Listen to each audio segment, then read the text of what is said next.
Muito boa tarde, caríssimo, caríssima aluno, aluna. Sejam muito bem-vindos aqui à nossa sala de Sociologia. Meu nome é André Pereira, sou professor de Sociologia e esta é uma aula exclusiva para os meus alunos do Rui Barbosa e do Jardim Universitário. Então vamos lá, pessoal, vamos prosseguir. Vou lembrar vocês de que nós estamos estudando em casa, então é importante manter uma rotina, tenha horários determinados para estudar e saiba que você também precisa fazer pequenas pausas entre uma atividade e outra, ou seja, estuda 1 hora, dá uma pausinha de no máximo 5 minutinhos, ao banheiro, beber uma água, volte aos estudos. Mantenha a seriedade no relógio, ou seja, comece e vá até o fim daquele período que você determinou para o estudo. E acompanhe as aulas no Microsoft Teams. E se não for possível, você também pode acompanhar as minhas aulas lá no YouTube. Então, fique à vontade para também me contatar pelo WhatsApp. Esta é a segunda aula de agosto para o primeiro ano do ensino médio. Beleza, pessoal? Então, vamos dar início, mostrar para vocês aqui o meu quadro de hoje, Sociologia primeiro ano, agosto 02, que é a nossa segunda aula. E o tema de hoje, a Sociologia como ciência. É isso aí, a Sociologia como ciência, que nós já começamos a falar a respeito desse assunto, pessoal.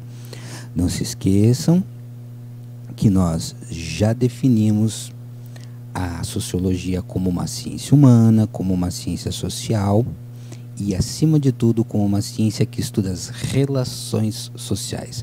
Ô louco, professor, calma aí, não lembro de nada disso. Calma, minha gente. Você está fazendo a leitura dos nossos textos? Está fazendo. Então, você já viu algo nesse sentido. Você leu os resumos da minha aula, ou seja, o resumo número 1 e o resumo desta aula, resumo número 2? É necessário que você faça isso. E também assista com calma as aulas. Caso tenha alguma dificuldade, pare e volte à aula. Eu sei que você pode estar assistindo agora ao vivo comigo na plataforma Teams. Não tem problema, pessoal. Qualquer dúvida que você tenha, anote no caderno e pode me mandar pelo WhatsApp ou mesmo no chat do Microsoft Teams. Tudo bem? Não vou deixar você sem resposta jamais. Bom, vamos lá então. A gente falou, sim, a respeito da sociologia enquanto uma ciência. Primeiro que eu disse a vocês que existem as ciências humanas que tratam de vários aspectos da existência da humanidade, dos homens e das mulheres no planeta Terra e o seu desenvolvimento ao longo dos tempos. Mas nós temos 3 ciências que são chamadas de ciências sociais, porque elas se preocupam muito com aspectos específicos da humanidade, que é exatamente o como esta humanidade, que esse agrupamento de homens e mulheres, hoje nós temos aí mais de 7 bilhões de pessoas no mundo, como que eles se organizam para viver socialmente? Essa é uma grande questão. Então nós temos vários aspectos da humanidade, dentre eles os aspectos sociais. E dentre esses aspectos sociais, nós temos ciências específicas que irão estudá-los. E eu vou mostrar a vocês aqui agora algumas delas, que nós precisamos estar atentos e precisamos conhecer um pouquinho. Você que está chegando agora no primeiro ano, ainda não teve sociologia, eu já comentei com vocês a respeito disso. Você não teve sociologia ainda, mas já deve ter ouvido falar. Você também não teve ainda ciências políticas e econômicas, antropologia. Mas esse ano você vai começar a conhecer um pouquinho disso e Durante os 3 anos do ensino médio, você vai passar por essas 3 ciências. Mas, professor, vai mudar o nome da disciplina ano que vem? Não, não vai. Vai continuar sendo sociologia. Mas, em cada ano que nós estivermos estudando no ensino médio, nós vamos focar um pouquinho numa dessas ciências sociais. E aí, para fins de organização da escola, deu-se o nome de sociologia para a aula. Mas dentro da aula de sociologia nós vamos estudar, além da sociologia, outras 2 ciências. Este ano, o primeiro ano, nós vamos focar na sociologia. Como é que ela surge, quem são os principais sociólogos, o que ela estuda, como é que funciona a coisa. O ano que vem, a gente vai dar uma atenção maior à antropologia. E lá no 3º ano a gente vai ver um pouquinho sobre ciências políticas e econômicas. Então, agora fica para a gente guardar que a sociologia ela é uma dessas 3 ciências sociais. Cada uma dessas ciências se preocupa com um dos aspectos da sociedade. E isso nós vamos ver ao longo do tempo. Por enquanto, a gente precisa só saber que dentro das ciências sociais nós temos a sociologia, antropologia, ciências políticas e econômicas. Bom, legal, professor. Aula passada a gente viu que a sociologia é uma ciência, a ciência tem metodologia, tem objeto de estudo. O que é metodologia?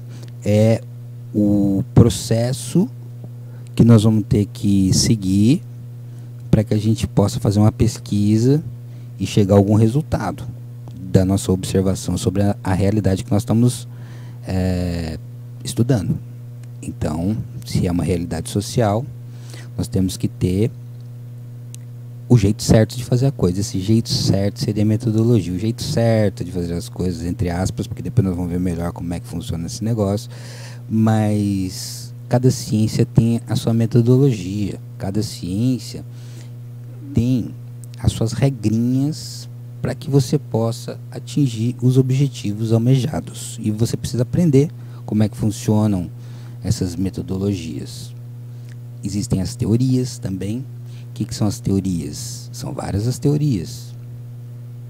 As teorias são visões gerais de determinados pontos de vista de alguns autores a respeito de um tema, por exemplo, a sociedade. Então nós temos várias teorias a respeito do que é a sociedade, por exemplo. De como que funciona essa nossa sociedade em que nós vivemos. Não é só um tipo de teoria que explica, mas outras. E como é que essas teorias chegaram nessas explicações? Através dos métodos que elas utilizaram. Calma lá, minha gente, nós vamos devagar, vocês vão ver na coisa ainda. Mas o principal agora é a gente lembrar que a sociologia é uma ciência social e que possui um objeto de estudo. O objeto de estudo é o tema, a coisa, aquilo que determinada ciência se preocupa em estudar. E qual é o da sociologia? Exatamente, caríssimos, caríssimas. Exatamente. As relações sociais. E não é o estudo da sociedade. Lembra da pegadinha? Sociologia, etimologicamente, significa estudo da sociedade. Etimologia é aquela ciência que estuda a origem, desenvolvimento, uso das palavras. Então, o português pegou 2 palavrinhas emprestadas, sócio lá do latim, logia do grego, e montou a palavra sociologia, estudo da sociedade, e isso é o significadinho da palavra, o significado da palavrinha. Mas o objeto de estudo da ciência sociologia é aquilo que de fato é o tema, a coisa, aquilo, o assunto que de fato a sociologia estuda são as relações sociais. E as relações sociais é aquilo que se estabelece quando 2 indivíduos ou mais se relacionam através do seu relacionamento. Ou seja, as relações sociais é resultado daquilo que acontece quando 2 ou mais indivíduos se encontram. Beleza? E aí surge esse mundo todo aí que nós podemos observar e que nós precisamos entendê-lo. Bom, então tá aí as ciências sociais. Agora, para que serve? E o que eu ganho com isso? É sempre uma pergunta que todo mundo se faz quando é convidado a fazer alguma coisa, quando é convidado a estudar, por exemplo, sociologia. Aí você se pergunta, para que eu vou estudar isso? O que eu vou ganhar com isso? Qual é o sentido de eu estar aqui agora? Por que eu estou aqui agora? Então vamos lá tentar entender um pouquinho isso aí. Para você, enquanto indivíduo, a sociologia, ela contribui no entendimento da sociedade em que você vive, em que nós vivemos. Opa, compreender a sociedade em que nós vivemos. Legal, e daí? Bom,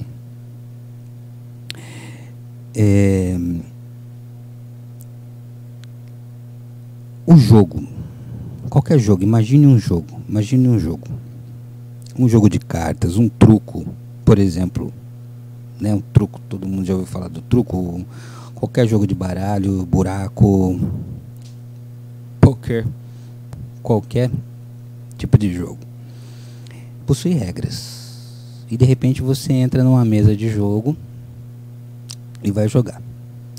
Se você não aprendeu as regras, será que você vai ter um bom desempenho naquele jogo? Será que, se você não conhecer as regras, caso alguém queira trapacear, fica mais fácil enganar você, caso você não conheça direito as regras do jogo? Suponhamos que você chegou numa mesa de jogo, de baralho, e você não sabe jogar nada, mas você fala, eu vou tentar aprender a jogar aqui agora, observando e só ouvindo alguém falar na minha orelha alguma coisa. Tudo bem, você vai conseguir fazer algumas jogadas, vai aprender alguma coisinha, alguém vai lhe te ajudar, etc. Mas suponhamos que nessa mesma mesa tem alguém que realmente parou para estudar, se aprofundar nas jogadas e conheceu o baralho a fundo, observar vários jogos antes de sentar para jogar. Será que essa pessoa ela vai ter um rendimento igual àquele que você, caso sentou na mesa para jogar e apenas está ali improvisando no jogo? Com certeza aquela pessoa que estudou, que se preparou mais, ela vai ter um melhor desempenho. Isso é para a vida também, em sociedade. Os gregos, por exemplo, acreditavam que o ser humano livre de verdade é aquele que participa da sociedade, participa da vida pública, participa da tomada das decisões coletivas, que o indivíduo de fato, ele é autônomo, ele é livre, quando ele pode dar a opinião dele e influenciar as pessoas e dar a sua contribuição na sociedade, entender como ela funciona, saber quais são exatamente seus direitos e também compreender os seus deveres, ter consciência dos seus deveres. Então, para o grego, lá na polis, vocês lembram que era polis, a cidade-estado? Cada cidade na Grécia era como se fosse um país, né? Então você tinha Atenas, era uma cidade, mas era como se fosse um país. Ali tinha as suas próprias leis diferentes das leis de Esparta, por exemplo, e assim por diante. Então você tinha as cidades-estado, e essas pessoas que tinham participação plena na vida pública e assim eram consideradas realmente livres, pessoas autônomas, de fato, pessoas que conseguiram se desenvolver completamente, seriam aquelas pessoas chamadas de cidadãos, que tinham acesso à participação pública, a participação das decisões coletivas. E hoje, mais ou menos o termo cidadão tem essa conotação também. Então hoje também nós pensamos que a ideia de cidadania, exercer cidadania, é ter uma participação ativa na sociedade, saber sobre os seus direitos, exercer os seus deveres.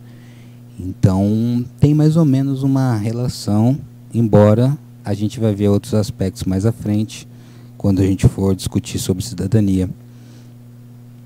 Mas para exercer melhor, ou para exercer de fato, para exercer plenamente a sua cidadania, há de se conhecer a sociedade em que se vive, porque a partir do momento em que se conhece a sociedade em que se vive, com uma compreensão melhor dessa sociedade em que você vive, você tem melhores condições de atuar nessa sociedade. Ou, se a gente for fazer aquela analogia do jogo, tem melhores condições de jogar, vai ter um melhor desempenho. Agora, se a gente analisar, não do aspecto individual, né, mas do aspecto mais coletivo, né, nós, enquanto sociedade, a gente estudar a própria sociedade. Olha só que interessante, a sociedade estudar a própria sociedade. Qual a vantagem disso, né? Então, quando a gente tem universidades que estudam a sociedade, quando a gente tem pesquisadores, quando nós temos todo um aparato, instituições voltadas para isso, pessoas que se dedicam a isso, não é à toa que a gente investe dinheiro e energia nesse processo, porque é necessário se conhecer a sociedade de uma certa maneira para identificar, como vocês podem ver aqui, as próprias contradições da sociedade. Que são essas contradições? São os problemas da sociedade, aqueles problemas como a violência, a corrupção, o desemprego, e esses problemas acarretam sempre em quê? Em prejuízos humanos, em dor humana. Então,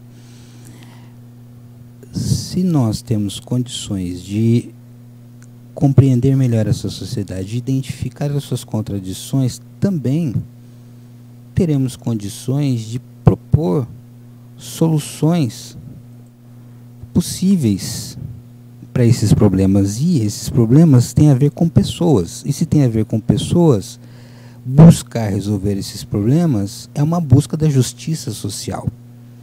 Então vocês veem que por dois aspectos nós podemos observar a importância da sociologia agora, nesse comecinho, vocês que estão chegando agora no primeiro ano.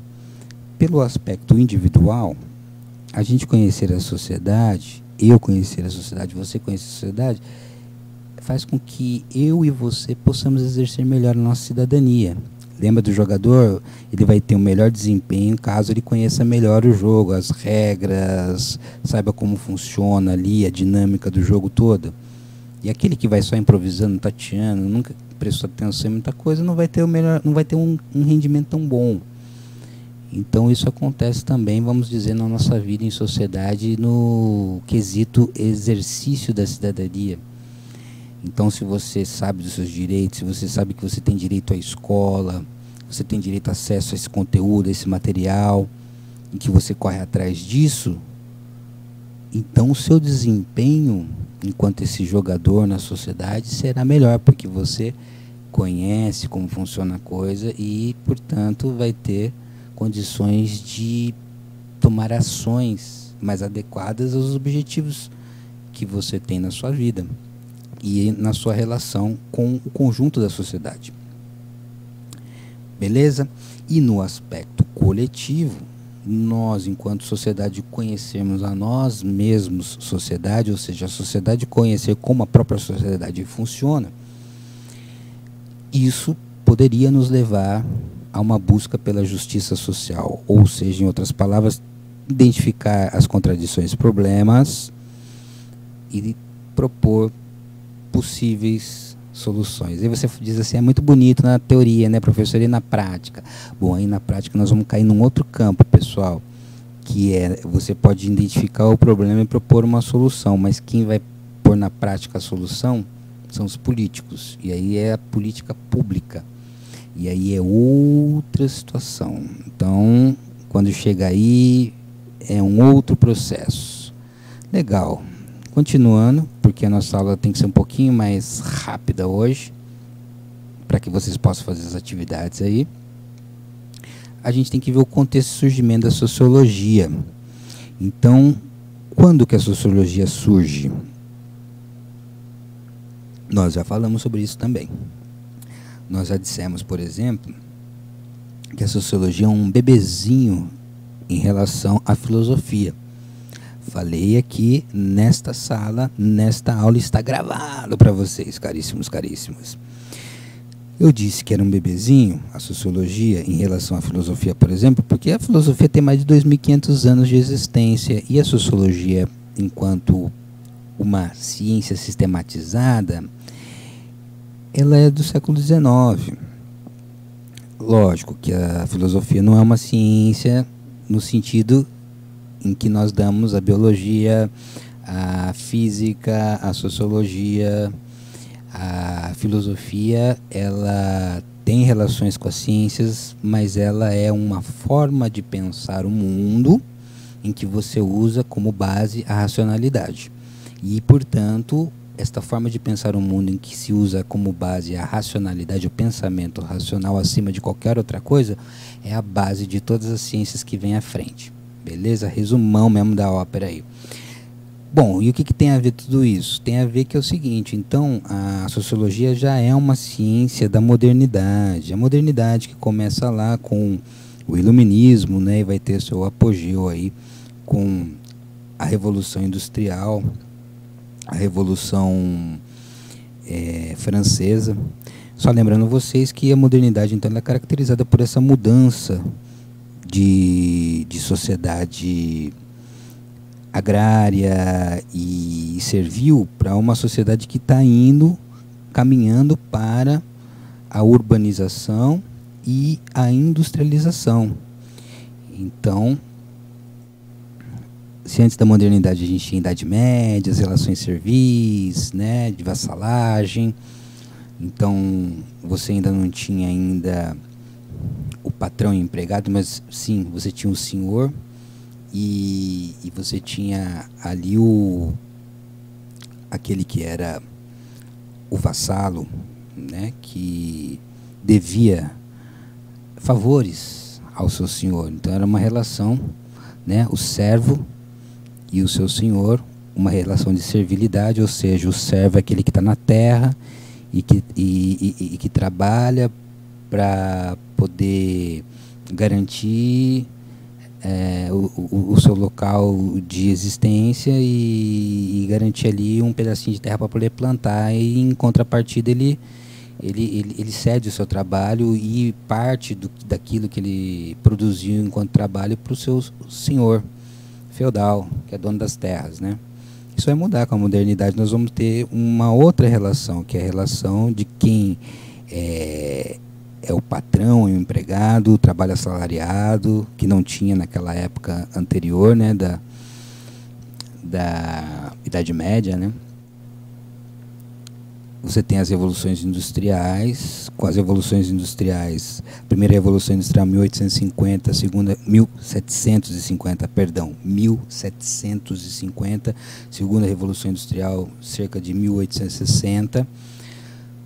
Modificaram completamente o cenário europeu, as cidades incharam, as fábricas nas cidades atraindo gente, tudo quanto é lugar, uma saída do campo, uma ida para as regiões urbanas, então, portanto, um inchaço populacional muito grande, muita gente trabalhando em situações subhumanas. Então, por isso que nós vamos dar uma olhada hoje no videozinho do Oliver Twist, para vocês verem que até o trabalho infantil era normalizado como uma coisa banal, que fazia parte do dia a dia, ninguém se preocupava com isso.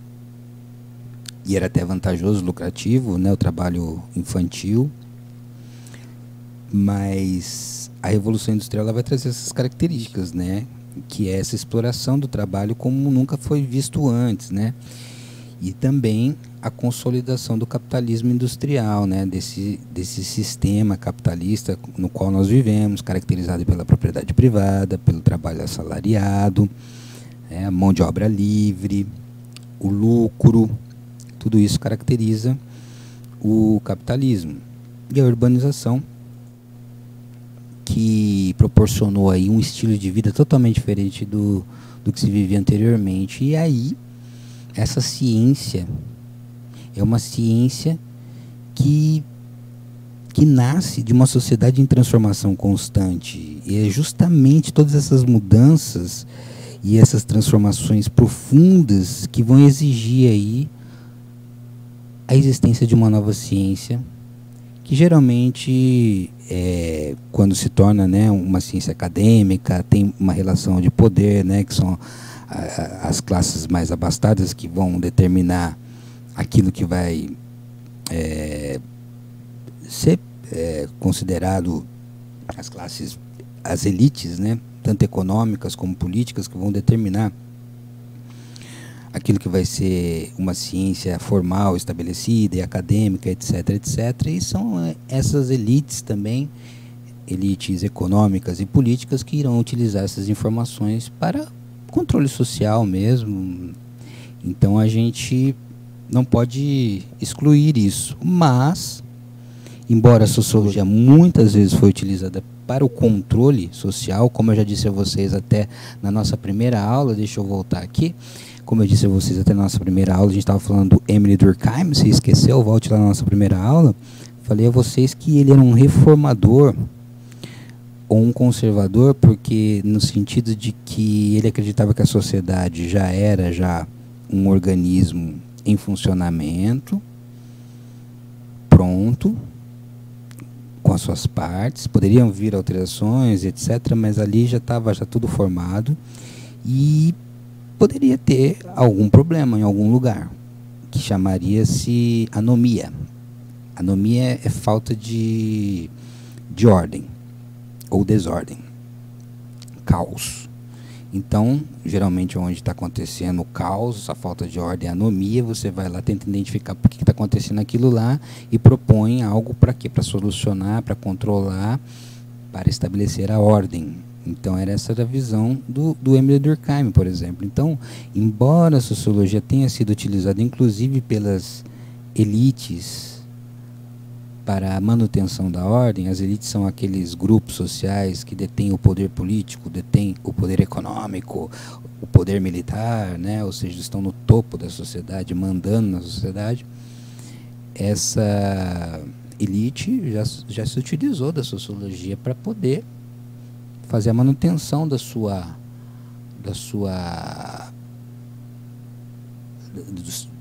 seu lugar de poder, do seu status quo, como diríamos. Mas também existiram outras abordagens sociológicas que não eram de conservar a ordem estabelecida, para conservar a ordem estabelecida, mas sim uma sociologia com a preocupação aí de buscar a justiça social, querer equalizar os problemas, não só para manter a ordem do status quo, ou seja, manter a ordem do poder, né, com as elites no seu devido lugar, mas uma busca para a compreensão daquela sociedade e tentar resolver de fato os problemas que mais afligiam aquela sociedade e resolver os problemas da população, do povo que sofria com os problemas sociais, porque no final das contas quem sofre com o problema social é o povo, né, minha gente? Então, vamos lá, Karl Marx, mais um nomezinho, vocês já ouviram, e vão ouvir várias vezes, como eu já disse. Então tá aí, Karl Marx, sociólogo alemão, nós já falamos na última aula, um homem do século XIX, lá 1818 a 1883, o nome dele está ligado ao materialismo histórico-dialético, nós já falamos um pouquinho, vamos falar várias vezes, pessoal. Mas o Marx é o seguinte, ele estava observando toda aquela situação. Olha, vamos guardar esse nome, Karl Marx, e vamos ver agora a situação.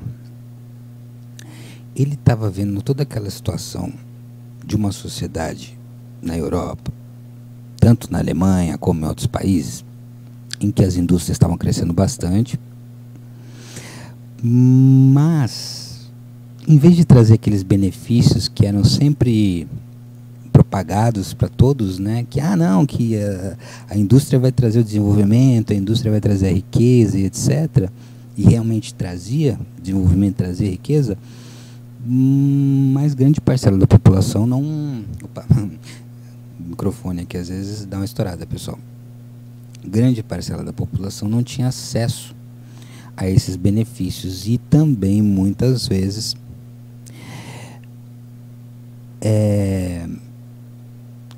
havia uma exploração exagerada nas relações de trabalho de quem detinha o poder, de quem detinha a grana, de quem detinha o capital, de quem era dono das fábricas, das terras, e aquele que apenas tinha sua força de trabalho para poder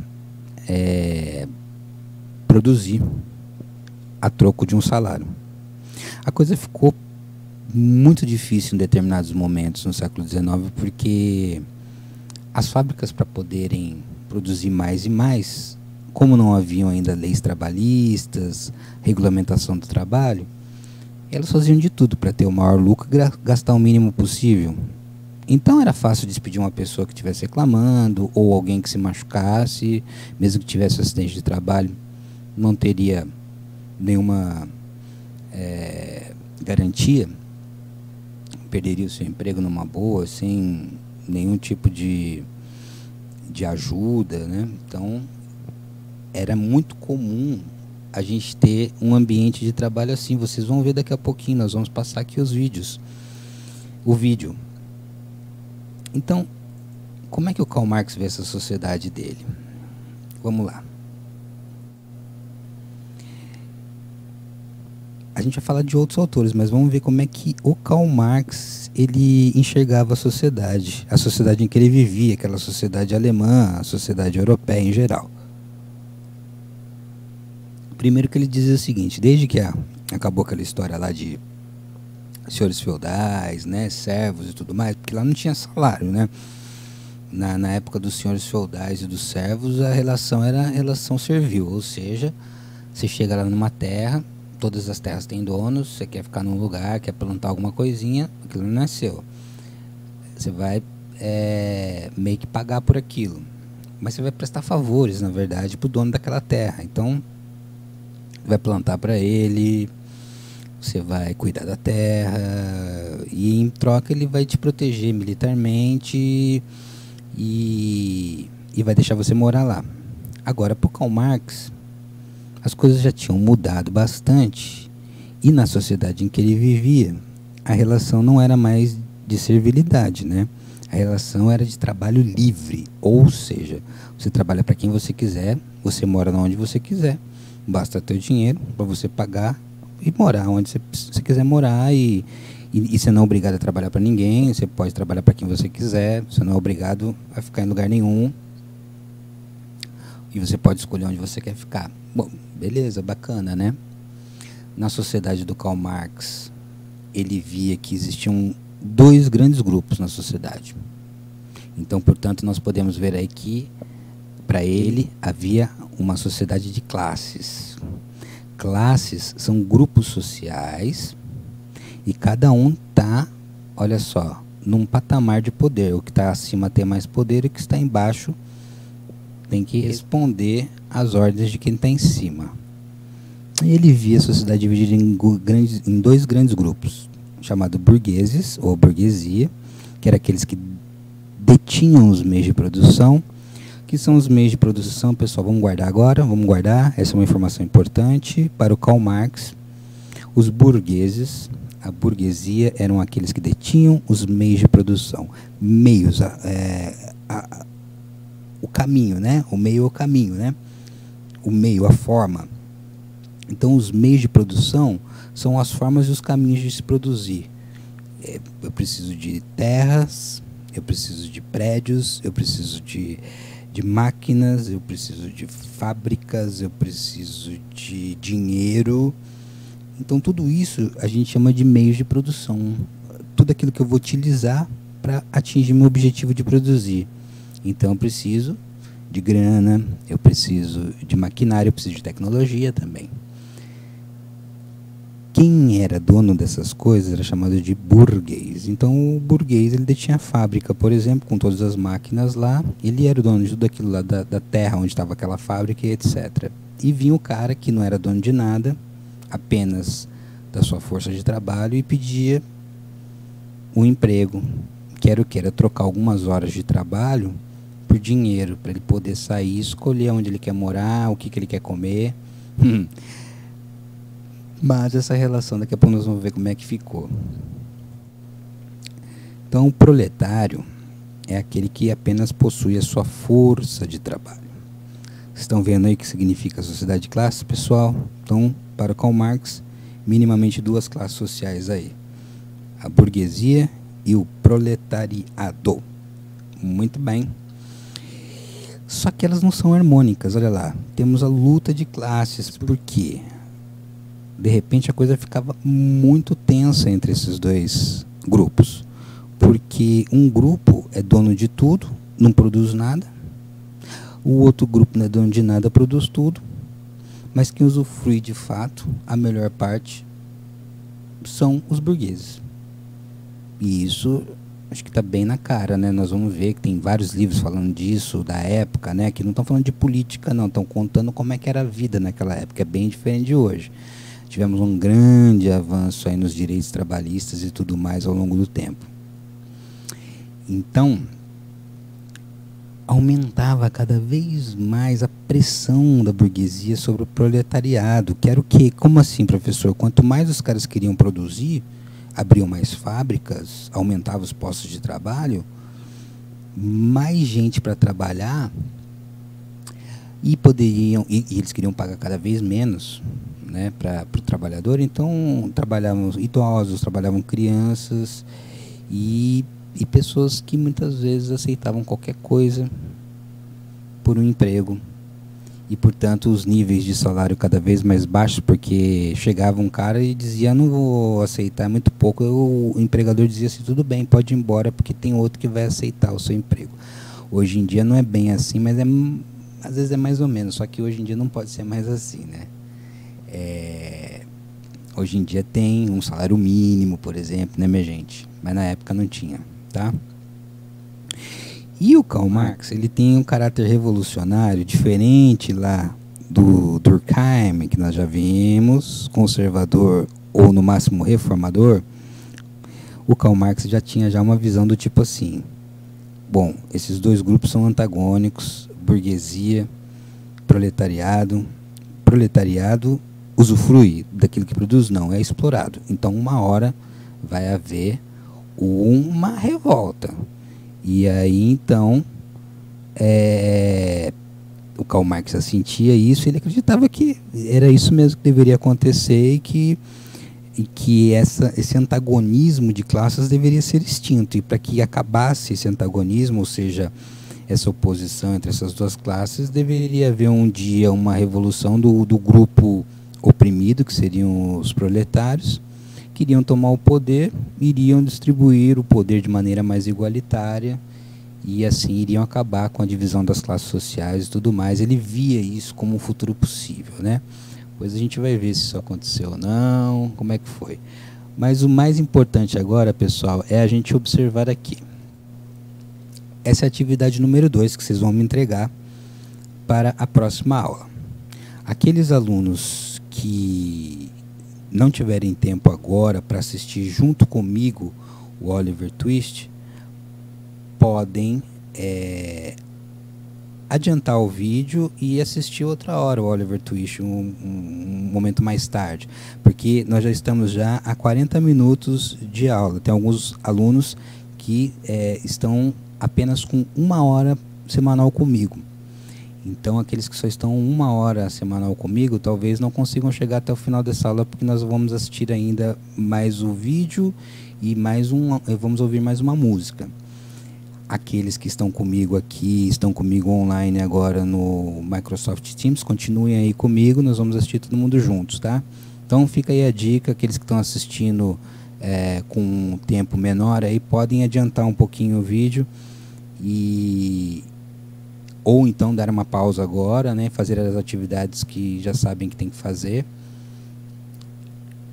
para que possam me entregar até a semana que vem, tá? Se não conseguir assistir o vídeo agora, porque já vai começar outra aula, assistam um pouquinho mais tarde, mas não deixe de assistir. Então tá aí, pessoal. Oliver Twist é um personagem do Charles Dickens, de um livro lá do século XIX. Charles Dickens foi um cara que escreveu a respeito de um garoto na Inglaterra que vivenciou esse período da Revolução Industrial, o apogeu da Revolução Industrial, né? Então, nesse momento em que as indústrias já estavam tomando conta porque a Inglaterra foi o primeiro país a fazer a Revolução Industrial, né?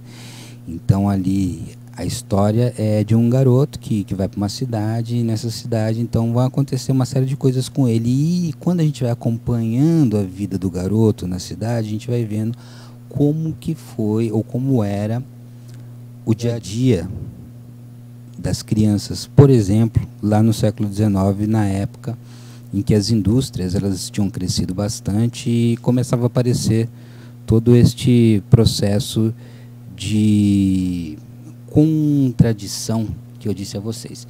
Então, a minha câmera aqui, ela acabou a energia dela, eu não vou aparecer mais, pessoal, mas nós vamos assistir o vídeo, vocês vão fazer a atividade e depois nós vamos ouvir a música e vamos fazer a atividade também. O que nós vamos fazer agora? Vocês vão assistir comigo o vídeo do Charles Dickens, e no próprio vídeo nós temos algumas perguntas. Então vocês vão anotar essas perguntas. Eu vou parar o vídeo, vocês vão anotar essas perguntas, depois eu vou voltar o vídeo, continuar o vídeo, tem mais uma pergunta, e assim vai. Vocês vão anotar essas perguntas e vão me responder. Compreenderam? Qualquer dúvida vocês me perguntem depois. Então agora nós vamos para o filme, caríssimos, caríssimas, e eu volto daqui a pouquinho para explicar direitinho para vocês como é que vai ser o processo da atividade. Vamos lá.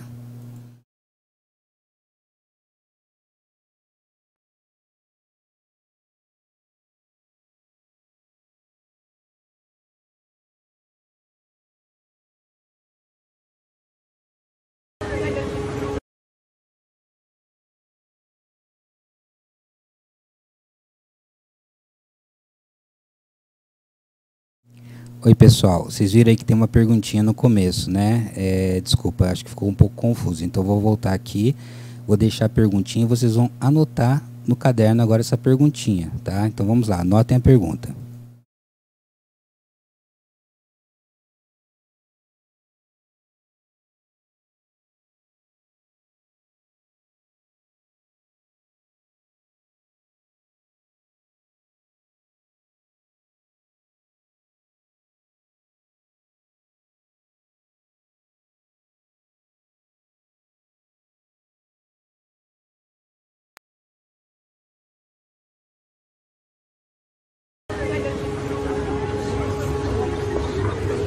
Falem menos e trabalhem mais, crianças.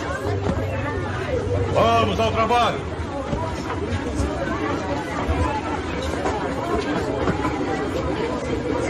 Eu preciso de 3 para a tinturaria. Hello, Wickham e Bottom.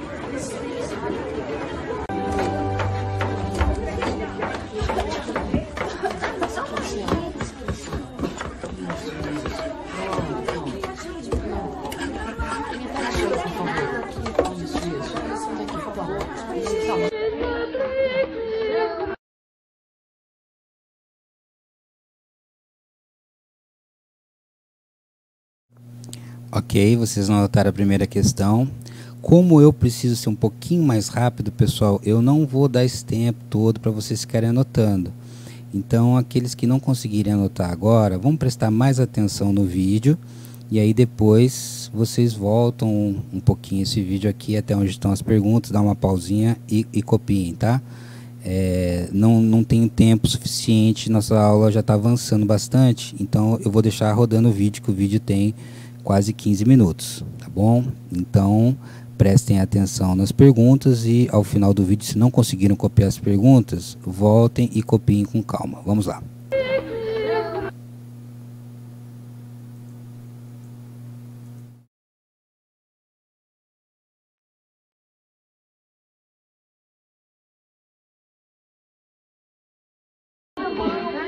Hora do jantar! Vamos! Vamos! Venham, crianças! Andem logo! Andem! Vamos! Apressem-se! Apressem-se! Vamos!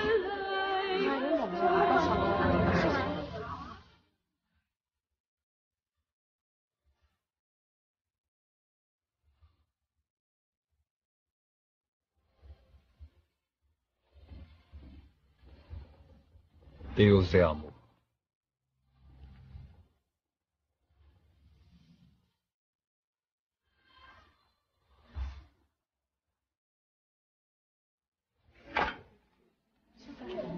Obrigado, senhora.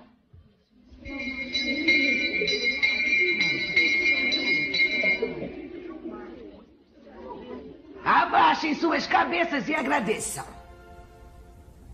Senhor, nós sinceramente agradecemos por este generoso banquete. Senhor, nós sinceramente agradecemos por este generoso banquete. E abençoe a generosa viúva Corney. E abençoe a generosa viúva Corney. Amém. Amém.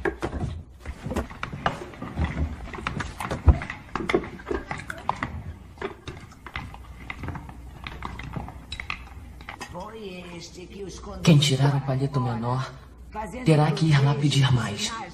Não podemos pedir mais, é contra as regras. E no deserto por 40 anos. Você nunca faz nada de errado, faz?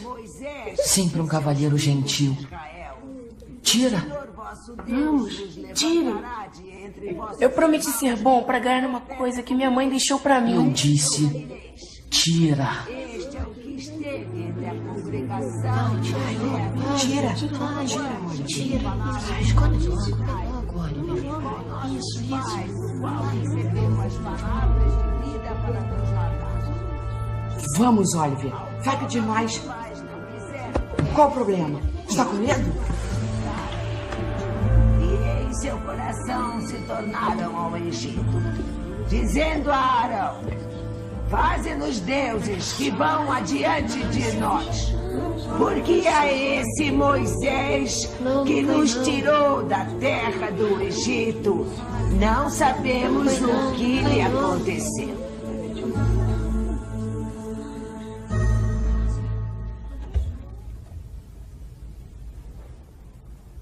Por favor, senhora. Eu quero mais um pouco.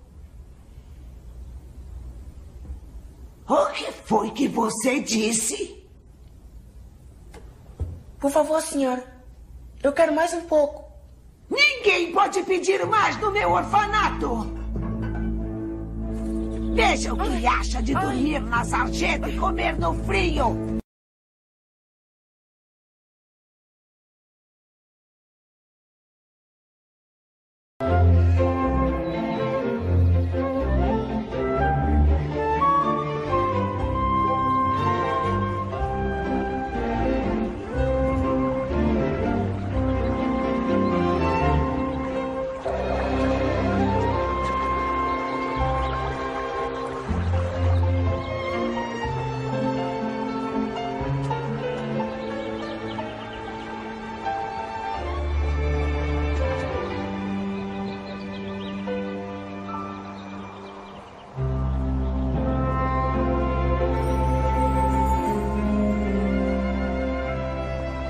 Por favor, senhor, pare! Pode me dar uma Saia do caminho!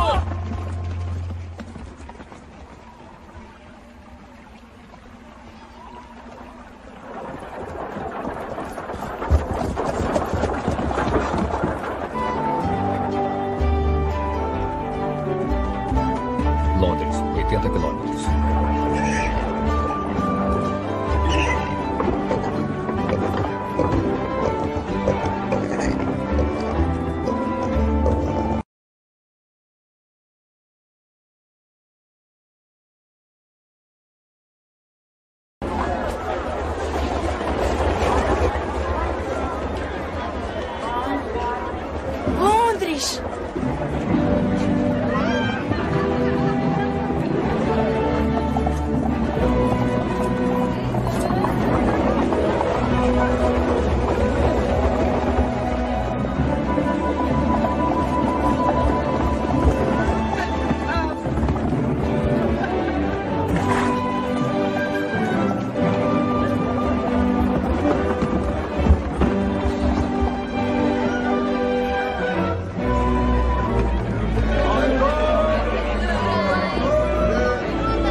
Não pegue. É melhor vir comigo, rapazinho.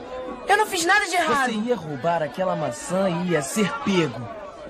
Não há nada mais errado do que isso. Roubar é uma arte. Eu não gosto de amadores estragando os negócios. Olha, eu só Aquele tava tentando... velho pega você, começa a gritar.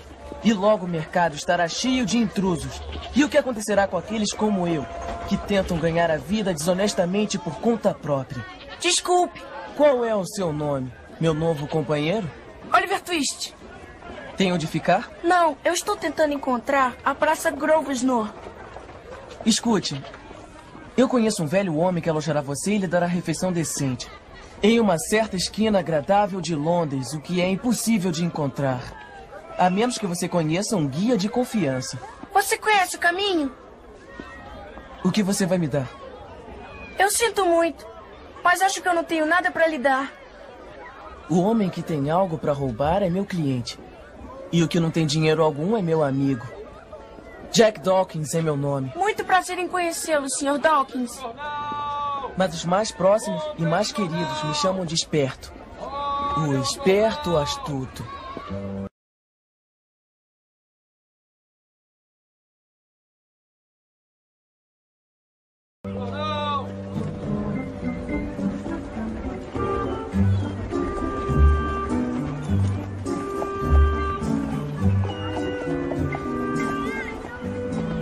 Olá, Thomas. Oi, esperto. Como vão os negócios?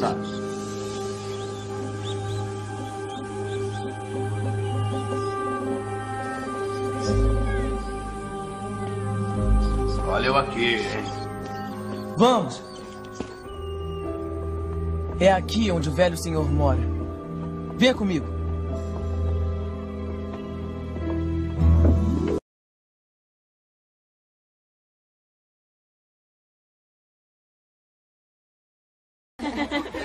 Vamos embora! Vamos embora!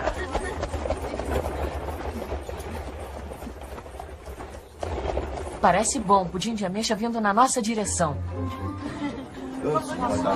Não, saiam daqui, eu não tenho nada pra vocês. Parem com isso, meninos, parem com isso. Saia daqui, seu pessoal. Eles não querem nada de vocês. Olha, minha esposa. Eles não podem se aborrecer com um bando de pequenos pedintes fedorentos. Agora parem. Obrigado. Um Chile pelo seu trabalho. Obrigado, senhor. Por que você roubou a carteira dele? Você não viu como ele olhou pra nós? Como se fôssemos lixo. E a jovem senhora colocou o lenço no nariz pra não sentir o nosso cheiro. Meninos, o refresco é por minha conta.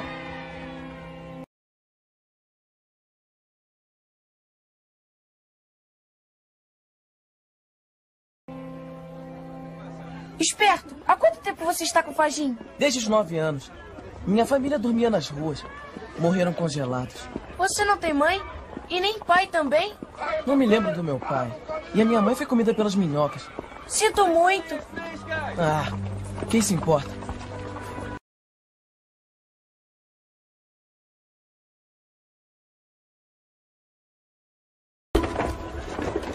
O que acontece se você for pego? Os meninos do Fagin são pegos.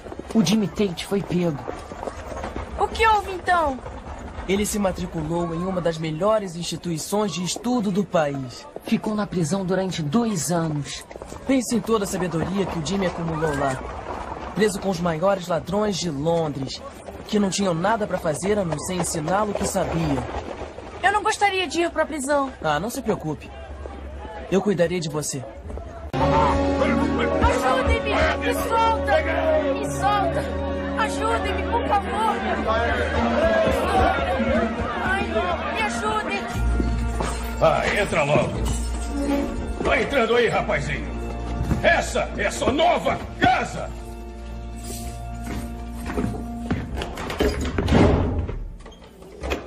Este menino roubou meu relógio. Ele faz parte de um bando de arruaceiros que está aterrorizando Londres. Ele é uma ameaça para a sociedade e deve ficar preso. Diga-me o seu nome, menino. Oliver Twist, senhor. Um nome muito peculiar. Obviamente um nome falso. Onde estão seus pais? Eu não tenho, senhor. Você pegou o relógio? Não, senhor. Foi outro menino. Meritíssimo! Meritíssimo! Com licença. O menino está certo, meritíssimo. Eu vi todo o incidente. Quem é você? O que estava fazendo na rua? Se prostituindo? Eu sou sobrinha do Sr. Brownlow. Ah. Eu estava comprando na livraria quando o roubo aconteceu. O vendedor viu tudo também. Sr. Courtney, diga a ele. Foi um menino de chapéu que roubou o relógio, meritíssimo. Este menino de chapéu é amigo seu? Qual é o nome dele? Eu não posso dizer, senhor. Responda! 6 meses por desrespeitar o tribunal. Próximo caso.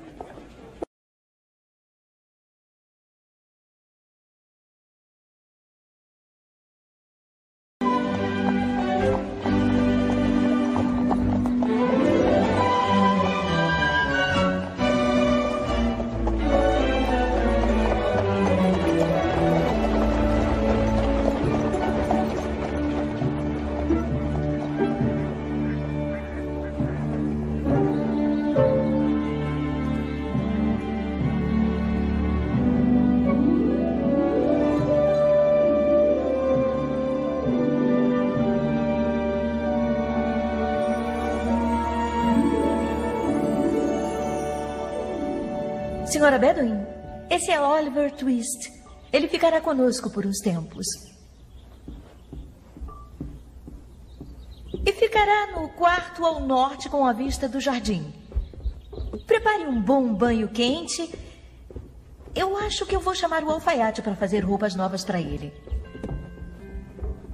Venha comigo, Oliver. Então...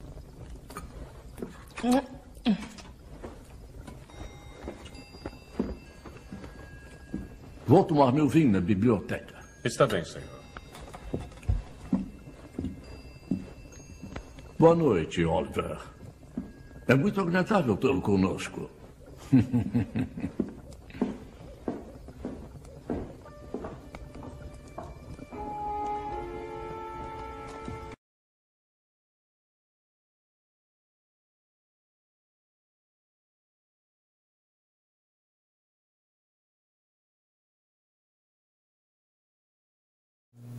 Opa, pessoal, as respostas passaram rapidinho ali, mas assim, façam as que...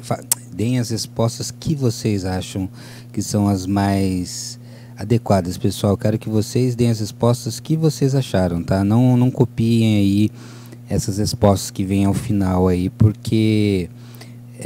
o principal aqui eu vou avaliar aquilo que você está observando, e não tem certo, não tem errado não, tá, gente? Então esse foi o Oliver Twist. Na verdade ele é um filme, ele é um livro que foi depois transformado em filme, e tem várias versões, inclusive uma versão mais recente ainda, acho que do Walt Disney, se não me engano, tá?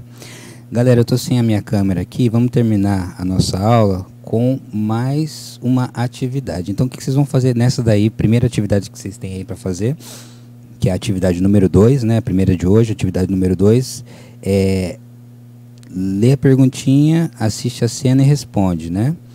E agora, atividade número 3. Vamos para a atividade número 3, ou a segunda atividade de hoje, tá? Que é a gente ouvir uma música chamada Morro Velho e depois responder essas questões que estão aqui. Na verdade, eu também já deixei essas questões no Microsoft Teams, e hoje também na aula de vocês lá no WhatsApp também estão essas questões lá no PDF. Eu deixei um PDF lá para vocês, tá bom? Então não deixem de visualizar. E nós vamos escutar agora esta música Morro Velho. Inclusive vocês podem acompanhar também no material de vocês, e após escutarmos a música vocês farão essa atividade e me entregarão até o dia 31 de agosto. Tudo bem, pessoal? Conto com vocês até o dia 31 de agosto para fazerem as entregas. E vamos agora escutar a música Morro Velho, de Milton Nascimento. Acompanhe a letra por aí e vamos ouvir a música.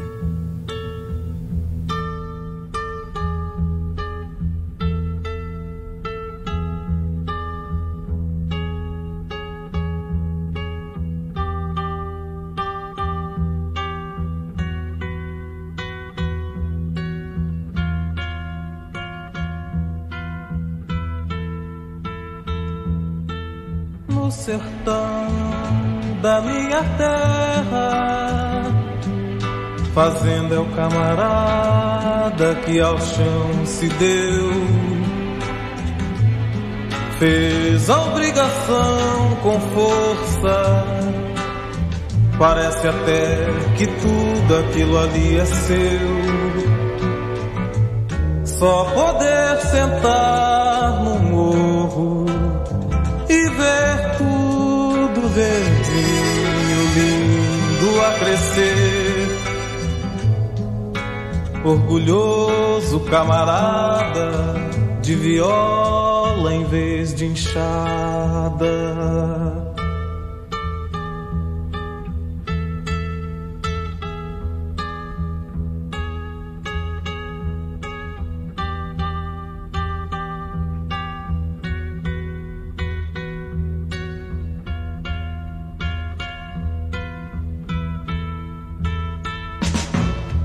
Filho de branco e do preto, correndo pela estrada atrás de passarinho,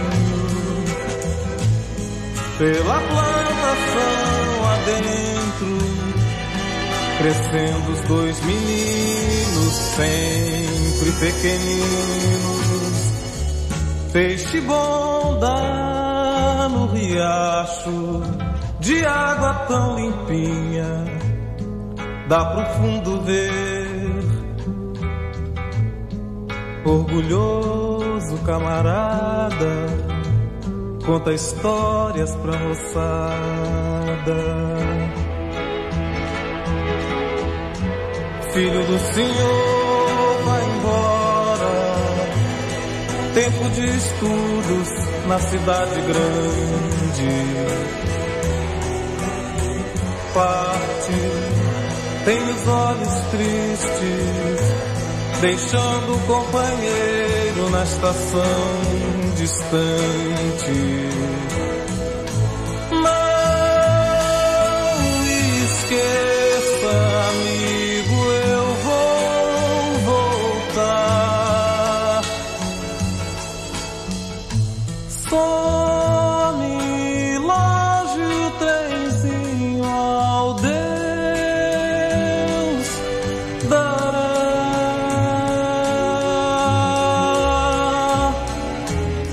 Quando volta, já é outro. Trouxe até sim a mocinha para apresentar. Linda como a luz da lua, que em lugar nenhum rebrilha como lá. Já tem nome de doutor, e agora na fazenda é quem vai mandar. E seu velho camarada já não brinca, mais trabalha.